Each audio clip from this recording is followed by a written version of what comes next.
collapsed in the 4th century, the majority of the barbarian kingdoms were Arian, not Christian. So Christians worked tirelessly to convert Western Europe. But what I'm trying to point out to you is that Western civilization is bigger. As a church, as a Christian, me and my sister, right, have a joint heritage, okay?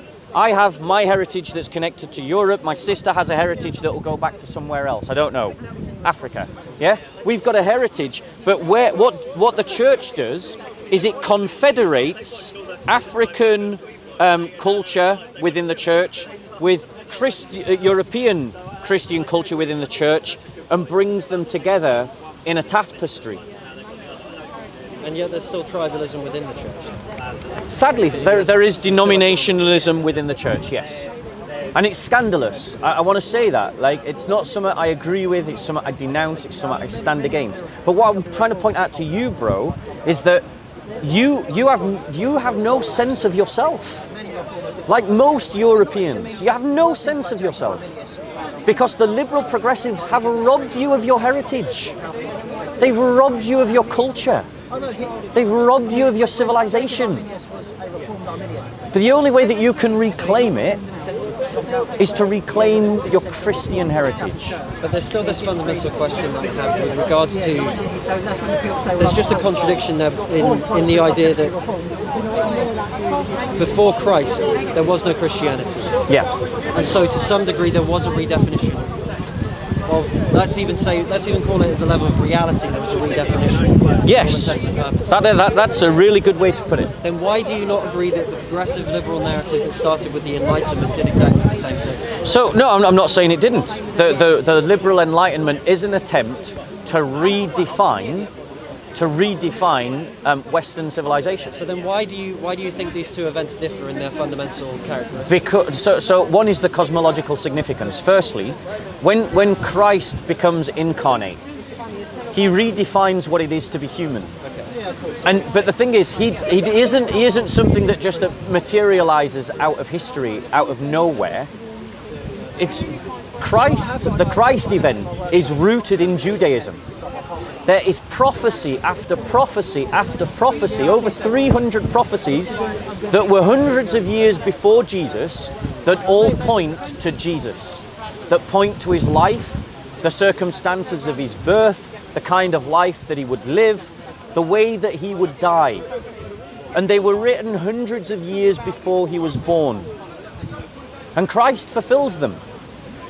Right down to how he enters Jerusalem riding on a donkey and acclaimed by the people. He fulfills them.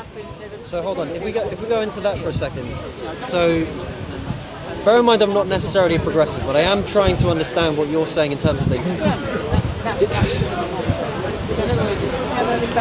It seems again in the same way that the appearance of Christ redefined things because it fulfilled prophecies. The meta-narrative of the liberal progressive is now being vindicated and validated to such a degree in the West, and I'm just not able to see, therefore, the fundamental difference between the two. I think what you're trying to do is you're trying to mythologize Christ. Christ was a real person in history who did real things. He lived a real life. He was born of a real virgin. He died a real death by crucifixion. What's your opinion on Nietzsche, for instance? Well, we'll come to Nietzsche. Okay. But the point is that person in history is the touchstone upon which everything else is built. The Enlightenment, actually, it says in Scripture that wisdom is known by her children. The Enlightenment is leading to the death of Western civilization. Western civilization is dying because it's spiritually starved. It obsesses about the material, about the scientific, about what we can do because we have the technology to do it. And Western people have stopped feeding their souls so much that they look up to the people that appear. What's that program, Essex, about Essex? Those people from Essex.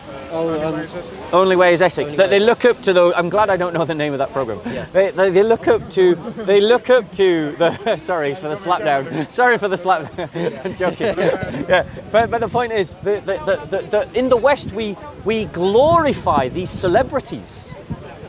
rather than glorify people who have achieved great things like St. Francis of Assisi or St. Augustine. Deny the sacrifice of the saints, for sure. Yeah. So now you came to Nietzsche. Yeah. It's a great question. I've lectured on Nietzsche. Okay. Okay. I've been barred from universities for talking about Nietzsche. Okay. But Nietzsche basically, he understood the full cataclysm of what it meant to say that God is dead. He didn't say that in celebration. He said that in tragedy. He said that in mourning. He said that in despair. God is dead. Now up has become down, black has become white, everything has disappeared. We neither know whether we're rising or falling. I'm not quoting Nietzsche ad verbatim, but I'm giving a paraphrase of something that he said. The death of God was something that Nietzsche said would lead to the last man. And the last man, he said, was the kind of man that would look up at the wonder of the stars and simply blink. Meaning that the last man would be so dearth within his soul, so empty, so vacuous of all meaning, that he would see the wonders of the cosmos and not be moved by it. And Nietzsche said that the only way that we could overcome this abyss that we are going to fall into is by the rising of the Übermensch. And the Übermensch is the great man that constructs his own meaning. He is the champion, the hero that triumphs over the meaningless of the cosmos by building his own meaning. But here's the problem. How is that in line with the church then? Here's the problem, is that when we look around for the Übermensch, when we look around for that Superman, who are the only candidates? The only candidates that stand tall over civilizations are religious figures. Buddha, Muhammad, Jesus Christ. Now, the question is, when we look at those figures, who is the champion that stands tallest over all of those? Buddhism is a religion that fundamentally, even the Buddhists admit, that their texts don't go back to the Buddha. I've been to Japan. I don't know if you've ever been to a Buddhist country. No. But 1,000,001 sects of Buddhism argue over what the Buddha's teachings are. Right. 1,000,000 sects over Christianity don't argue over what Jesus' teachings are. They argue about how to construct the church in his name. Islam asks you to follow a paedophile rapist who allowed his followers to rape and pillage and rob. Islam is a religion that, when it is implemented, would treat me as a second-class citizen just because I'm a Christian. Would treat a Jew as a second-class citizen just because they're a Jew. And if, hypothetically, God forbid this sister was ever a Muslim, would treat her as a second-class citizen because she's a woman. And would kill you outright because you're none of the above.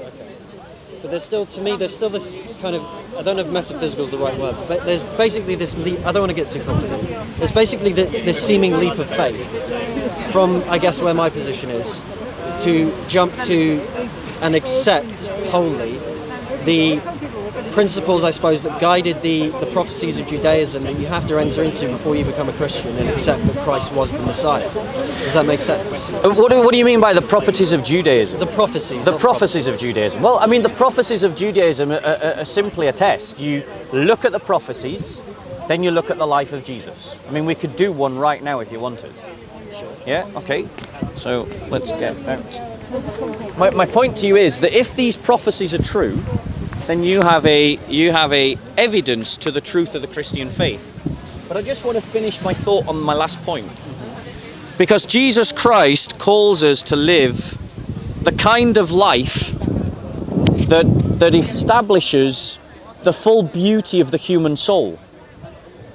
He calls us to live a life that is based upon love, truth, hope. He calls us to live by faith.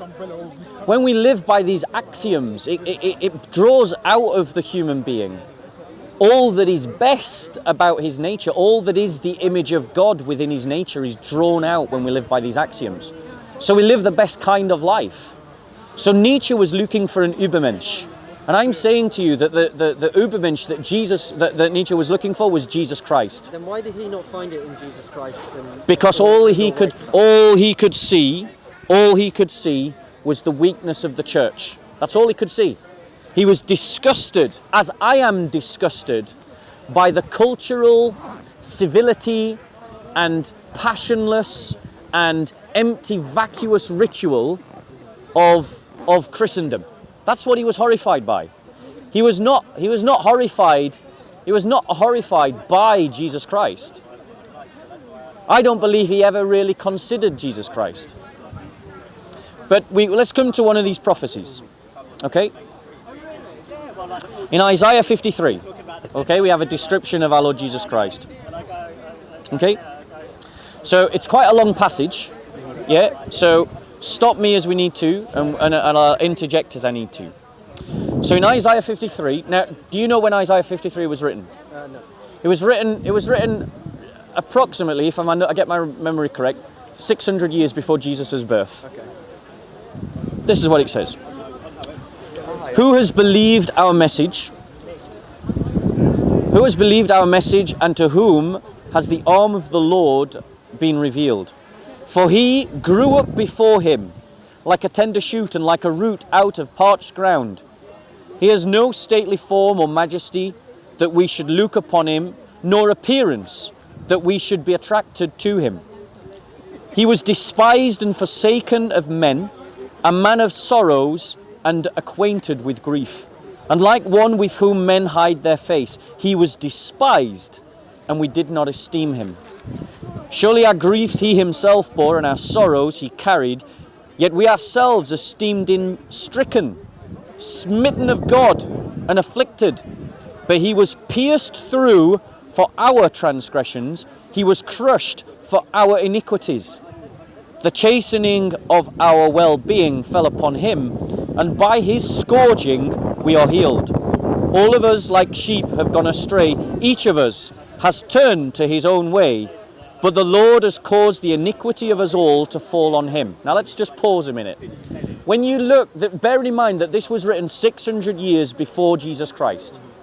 When you look at the portraits that are portrayed in the four Gospels of Jesus, we see a man, a rabbi, who said that he didn't have a roof to shelter under, that he slept with the foxes and the birds in the holes in the ground. He was someone who was often chased out of areas, he was beaten, people wanted to stone him. He had followers. He was someone who performed miracles, but then people would follow him, not because they wanted to follow his teaching, but just because they wanted bread to eat. People looked at Christ in the wrong way. There was nothing about him that attracted us to him. He wasn't born to a royal family. He wasn't born to a regalia standing. He wasn't born in a palace. He was a peasant rabbi preacher. Okay, so hold on. So first, this kind of goes into the inequities of man then, because I suppose, why is it then that the Catholic Church holds to such a high standard the way it builds its churches, for instance, or its cathedrals, whereas the Protestants from Protestant churches I've seen don't? Because if Christ rejects all these notions of, shall we say, grandiosity, then why is it the churches are built, like the Hagia Sophia, for instance, to reflect grandiosity over in celebration? Okay, so I want to, because I don't think you're tracking with what I'm saying about the prophecies. So I'm gonna address your question, but I want to finish what I'm talking about in terms of the prophecies. So we've got a man who had this life that had nothing to draw people to him, and very often people were drawn to him for the wrong reasons. Okay, he had times when his followers just left him, when he preached something that was too hard for them to swallow.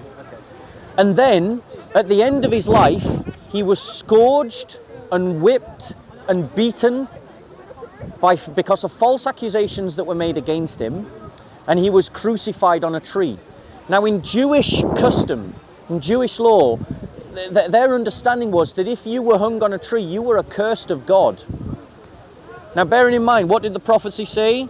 It said that he was despised and forsaken of men, a man of sorrows, acquainted with grief, and like one from whom men hide their face, he was despised, and we did not esteem him. Surely our griefs he himself bore, and our sorrows he carried, yet we ourselves esteemed him stricken, smitten of God, and afflicted. So Christ was crucified, and the Jewish people saw that as, well, God has cursed you. Right. Okay. But yet, at that moment, because remember, we started this conversation talking about historicities, the historicity of Herodotus, and Christian historicity, the idea of salvific history, which I argue to you, the only way that we can truly understand our world is with the help of revelation. We've got to reason from revelation, if you remember me saying that. Yeah? We can't just construct it ourselves, because we're incapable of seeing the world for what it truly is. Okay. So Christ, at that moment when he was being crucified, God was fulfilling all of the prophecies that he had planted in the corporate memory of Israel, was being fulfilled in Jesus Christ. He was redeeming the world. He was opening up the opportunity that some lost poor sheep like you, who has gone astray, because what does it say in Scripture? It says, but he was pierced, the chastening of our well-being, for your scourging we are healed. All of us like sheep have gone astray. Each of us has turned to his own way. That a lost sheep like you can find the shepherd, the Übermensch, the one that Nietzsche was desperately searching for, but couldn't find in the church. Okay. Now, you asked a question. I haven't forgotten the question. Can we question. park my earlier question for a moment? Yeah. Because we're still tracking on prophecy. Last passage you just read. Geez, sorry, my memory's terrible. The last passage you just read. Why is it then that there were lost sheep in your mind at that stage in humanity? Yeah, there's lost sheep in every age of humanity. Okay. That this is the true salvific, the salvific reading of history is the only way to read history. Because the point of a human being is that our telos is to be pointed towards God. The purpose of our lives is to be pointed towards God. And the thing is, because of the sinful nature, because of our entrapment to the flesh and the desires of the flesh, and because of our barrage of being soaked in the world and all of its ways, we lose sight that beyond the great hymn of all of creation is hymning to the fact that beneath it all there is this great grounding of truth that is the Creator. And if there is a Creator, we should direct our lives towards him. And if you accept that we should direct our lives towards him, then we need to find his light.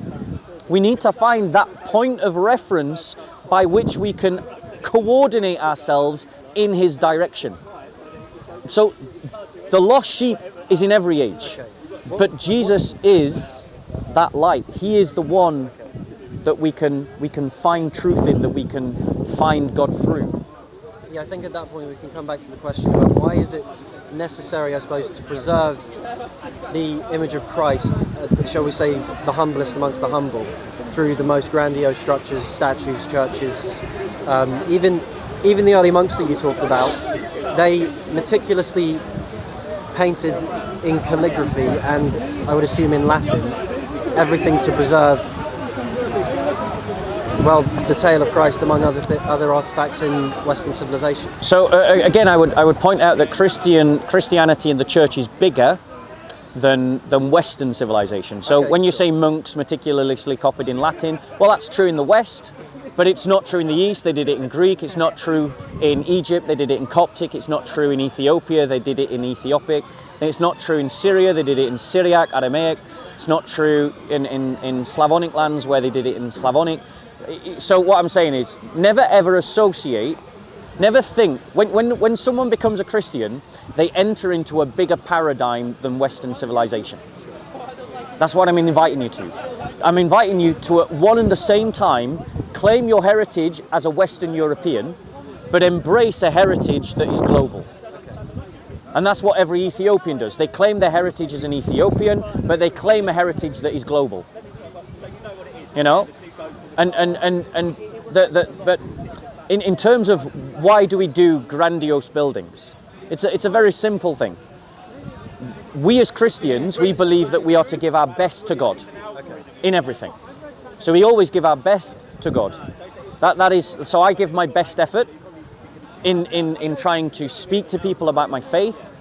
Yeah, sometimes I fail. A scientist gives his best effort in how he does science to the glory of God. An architect does his best effort in how he designs a building. A stonemason does his best effort. A community does their best effort. So these cathedrals, these churches of great beauty that are your heritage, you know, they're your heritage. The Notre Dame Cathedral of Paris, you know, the one that was burnt down, that's your heritage as a Western European. St. Paul's Cathedral is your heritage, but you have no sense that it's yours because you've been brainwashed by liberal progressives, and I'm inviting you to chuck away the liberal progressive brainwashing and embrace a Christian identity. Now, our ancestors did their best effort to build these houses of worship that they would worship in. Yeah?